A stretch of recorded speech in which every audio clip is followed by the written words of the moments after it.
नमस्कार, आप देख रहे हैं कैपिटल टीवी का खास शो महाराष्ट्र फाइल्स। आपके साथ मैं हूं परवीन शेख। आपको बताएंगे पाकिस्तान पर ताबड़तोड़ एक्शन पर क्या है शिंदे का प्लान, पाकिस्तान के सांसद के रोने पर क्यों मचा बवाल, उद्धव ठाकरे को क्यों सुप्रीम कोर्ट ने लगाई डांट, ऑल पार्टी मीटिंग में क्या करते पकड़े गए संजय राउत और ओवैसी के नेता का क्या है बड़ा बयान। इसके अलावा जानेंगे कौन किसे दे रहा है चुनौती, कौन किसकी बढ़ा रहा है टेंशन। साथ ही आपको इन सभी खबरों से कराएंगे रूबरू। लेकिन तमाम बड़ी खबरों में आगे बढ़ने से पहले एक नजर डालते हैं महाराष्ट्र की टॉप हेडलाइंस पर। ऑपरेशन सिंदूर से पाकिस्तान में खौफ, लाहौर के वॉल्टन रोड पर हुए लगातार कई धमाके, ड्रोन ब्लास्ट। शिंदे ने कहा बदला अभी पूरा नहीं हुआ है। ऑपरेशन सिंदूर से डरा पाकिस्तान, संसद में ही फूट फूट कर रोने लगा शाहबाज का सांसद। बीजेपी नेता ने कहा पाक कायर है। शिवसेना विवाद पर फैसला नहीं, उद्धव ठाकरे से बोला सुप्रीम कोर्ट। महाराष्ट्र निकाय चुनाव पर फोकस कीजिए। दिल्ली में हुई ऑल पार्टी मीटिंग में शामिल हुए संजय राउत। महाराष्ट्र से गायब उद्धव पर सवाल पर फंस गए शिवसेना सांसद। एआईएमआईएम नेता वारिस पठान का भारतीय सेना और पीएम मोदी को लेकर बड़ा बयान, बोले घर में घुसकर मारा है। खबरों में सबसे पहले बात पाकिस्तान पर ताबड़तोड़ एक्शन की। भारत के ऑपरेशन सिंदूर ने पाकिस्तान की कब्र खोद कर रख दी है। दुनिया भर में पाकिस्तान अलग थलग पड़ चुका है। बुधवार की रात पाकिस्तान और पाक अधिकृत कश्मीर यानी पीओके में 9 आतंकी ठिकानों को तबाह कर दिया गया। आतंकवाद पर करारा प्रहार किया गया, जिससे पाकिस्तान में खौफ का माहौल है। 8 मई की सुबह लाहौर के वॉल्टन रोड, गोपाल नगर, नसीराबाद और अक्सारी 5 रोड पर भी सिलसिलेवार धमाकों की आवाजों ने उसे दहशत में डाल दिया। पाकिस्तान के समा टीवी की रिपोर्ट के मुताबिक वोल्टन एयरपोर्ट के पास ड्रोन ब्लास्ट की आशंका है और नेवल कॉलेज से धुआं उठता भी देखा गया। सायरन बजने के बाद लोग डर कर घरों से बाहर निकल आए और इलाके में धुएं का गुबार भी दिखाई दिया। यह घटना ऑपरेशन सिंदूर के बाद पाकिस्तान की कमजोर स्थिति और वहां पर फैले जो हालात हैं उसको दर्शाता है। भारत की सैन्य ताकत को भी ये दर्शाता है। समा टीवी की रिपोर्ट के मुताबिक 8 मई 2025 की सुबह लाहौर के वोल्टन रोड पर जोरदार धमाकों की आवाजें सुनाई गईं, खासतौर से वोल्टन एयरपोर्ट के पास, गोपाल नगर और नसीराबाद में। पुलिस सूत्रों के मुताबिक वोल्टन एयरपोर्ट के पास जैमिंग सिस्टम से एक ड्रोन को भी मार गिराया गया, जिससे ब्लास्ट हुआ। स्थानीय लोगों ने अक्सारी 5 रोड के पास 2 बड़े धमाकों की जानकारी दी, जहां नेवल कॉलेज से धुआं उठता देखा गया। पुलिस, रेस्क्यू टीमें और बम निरोधक दस्ते मौके पर मौजूद रहे, लेकिन हताहतों या नुकसान की कोई भी अभी तक जानकारी सामने नहीं आ रही है, लेकिन सिर्फ कयास लगाए जा रहे हैं। एक्स पर पोस्ट में दावा किया गया कि लाहौर में 3 से ज्यादा धमाके हुए, जिसने अफरा तफरी और खलबली मचा दी। हालांकि इन दावों की पुष्टि जो है वो नहीं हो सकी और कुछ पोस्ट में भी यहां पर इसकी संभावनाएं जताई गई। ऑपरेशन सिंदूर 7 मई को किया गया था, जिसमें भारतीय सेना, नौसेना और वायुसेना ने जॉइंट रूप से स्कैल्प हैमर मिसाइलों और कामिकेज ड्रोन से 9 आतंकी ठिकानों को नष्ट कर दिया। वहीं पाकिस्तान को भारत की तरफ से होने वाले हमलों का डर भी सता रहा है।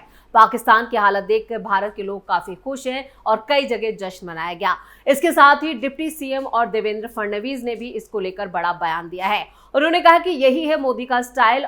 इसके साथ ही डिप्टी सीएम एकनाथ शिंदे ने कहा है कि ये तो बस अभी शुरुआत है, अभी भारत का बदलाव पूरा नहीं हुआ है। यानी पहलगाम में जो कायराना हरकत पाकिस्तान ने की है, उसके लिए अभी बड़ी कीमत पाकिस्तान को चुकानी होगी। और जिस तरह से ऑपरेशन सिंदूर जो जारी है, उसको लेकर देवेंद्र फडणवीस का भी बयान सामने आया है। उन्होंने कहा है कि अभी इससे ज्यादा और बुरे हालात पाकिस्तान के होने वाले हैं और बड़ा प्लान इसको लेकर तैयार किया गया है।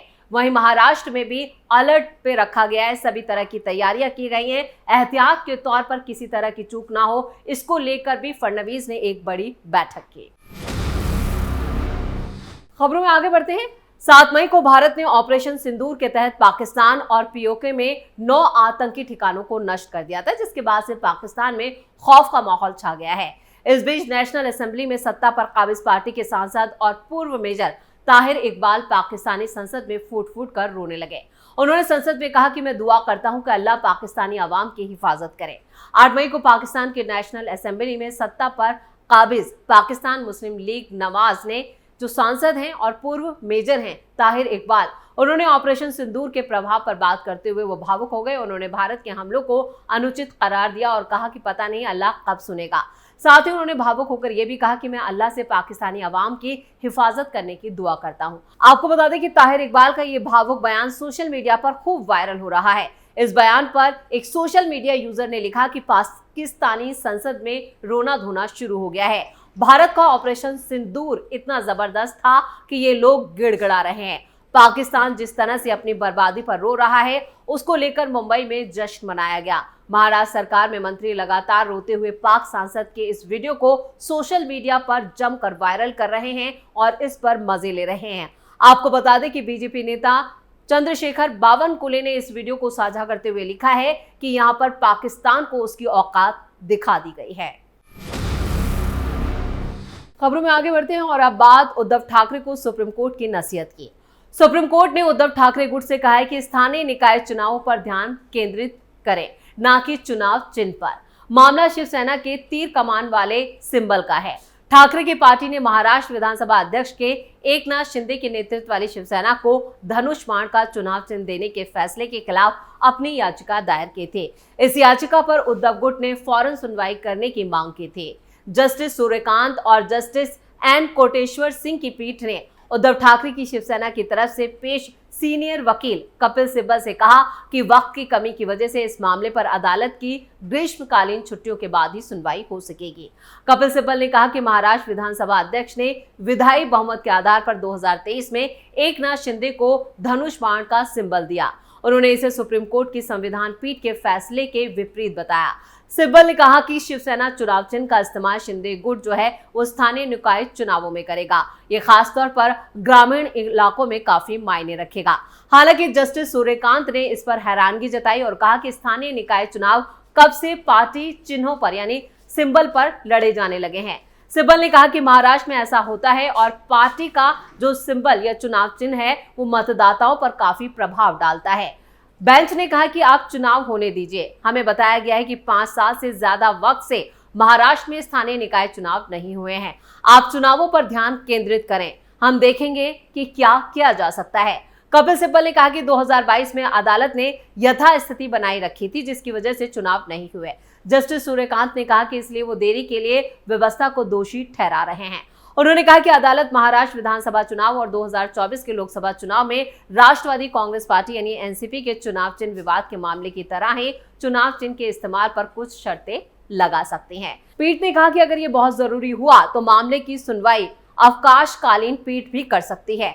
सुप्रीम कोर्ट ने 6 मई को राज्य के स्थानीय निकाय चुनावों का मार्ग प्रशस्त किया है, जो आरक्षण के मुद्दे के कारण 5 साल से ज्यादा वक्त से रुका हुआ था। यानी 4 हफ्तों में सुप्रीम कोर्ट ने कहा है कि चुनाव आयोग जो है दिशा निर्देश जारी करे और जल्द से जल्द महाराष्ट्र में निकाय चुनाव कराए जाएं।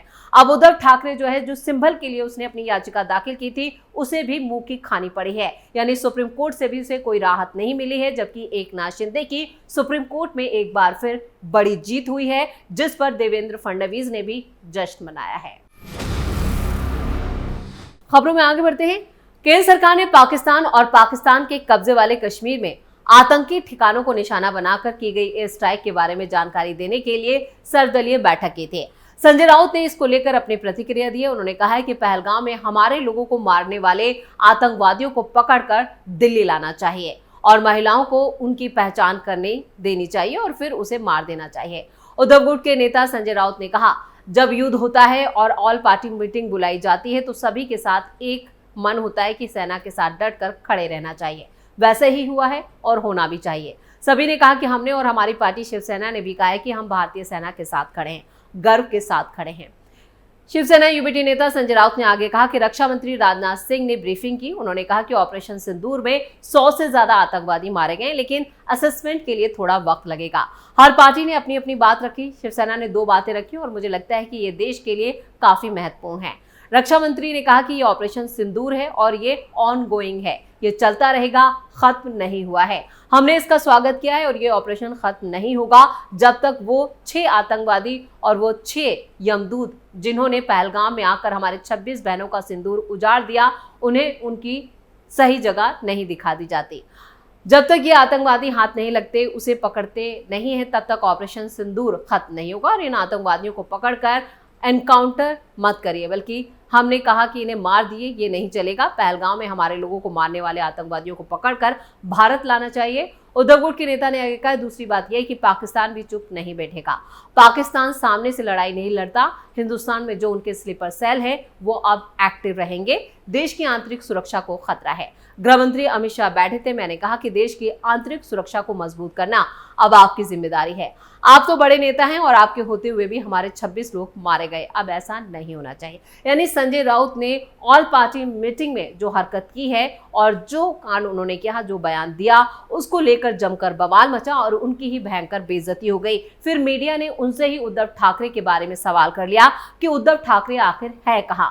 पहलगाम अटैक के बाद भी महाराष्ट्र से उद्धव ठाकरे गायब थे। अब ऑल पार्टी मीटिंग में भी उद्धव ठाकरे की गैर मौजूदगी, और वो खुद संजय राउत जो इससे पहले हुई सर्वदलीय बैठक में शामिल नहीं हुए थे, वो इस बार ऑल पार्टी मीटिंग में शामिल जरूर हुए, लेकिन यहां पर भी उन्होंने अपनी ओछी राजनीति करने से वो बाज नहीं आए। और खबरों के आखिर में बात ओवैसी के नेता के बयान की। भारतीय सेना की तरफ से पाकिस्तान में आतंकी ठिकानों को ध्वस्त किए जाने पर AIMI के सीनियर नेता वारिस पठान ने बड़ा बयान दिया है। वारिस पठान ने इस साहसिक मिशन में शामिल जांबाज सैनिकों को सलाम करते हुए कहा कि पाकिस्तान मुर्दाबाद, भारत जिंदाबाद, जय हिंद। वारिस पठान ने यह भी कहा कि भारतीय सेना ने ऑपरेशन सिंदूर के तहत एक बेहद सटीक और साहसी कार्रवाई में सिर्फ 25 मिनट के भीतर पाकिस्तान के कब्जे वाले क्षेत्र में 9 आतंकी ठिकानों को पूरी तरह से तबाह कर दिया। ये पूरा अभियान एक ही रात में सफलतापूर्वक अंजाम दिया गया, जिसमें सिर्फ आतंकियों को निशाना बनाया गया और किसी भी नागरिक को नुकसान नहीं पहुंचा। वारिस पठान ने इस कार्रवाई पर प्रतिक्रिया देते हुए कहा कि हम मुबारकबाद देते हैं और सलाम करते हैं कि हमारी भारतीय सेना के जाबाज सिपाहियों को, जिन्होंने दुश्मनों को उनके ही घर में घुसकर करारा जवाब। उन्होंने प्रधानमंत्री नरेंद्र मोदी की नीति का समर्थन करते हुए कहा कि वो पहले दिन से ही उनके हर देश हित वाले कदम के साथ खड़े हैं। आज पूरा देश 140 करोड़ जनता एकजुट होकर हमारे प्रधानमंत्री और सेना के साथ खड़ी। हम साथ थे, हैं और रहेंगे। उन्होंने ऑपरेशन से जुड़ी अहम जानकारी देने वाली सेना की 2 महिला अधिकारी कर्नल सूफिया कुरैशी और व्योमिका सिंह का भी सराहना की, उनकी तारीफ की। उन्होंने ट्वीट करके कहा कि स्पेशल सैल्यूट, धन्यवाद कर्नल सूफिया कुरैशी और व्योमिका सिंह, आपने देश को गर्व महसूस कराया है। पठान ने यह भी कहा कि आतंकियों को निशाना बनाना उन तमाम हमलों का जवाब है जिनमें भारत ने अपने अनेक निर्दोष नागरिकों को खोया है, चाहे वो 26/11 मुंबई हमला हो, पुलवामा हो या पहलगाम। हम सरकार और सेना के साथ कंधे से कंधा मिलाकर खड़े हैं। इसी के साथ महाराष्ट्र फाइल्स में खबरों का सिलसिला यही खत्म करते हैं। बाकी खबरों के लिए आप जुड़े रहिए कैपिटल टीवी के साथ। वीडियो को लाइक करें, शेयर करें और कैपिटल टीवी को सब्सक्राइब जरूर करें। नमस्कार।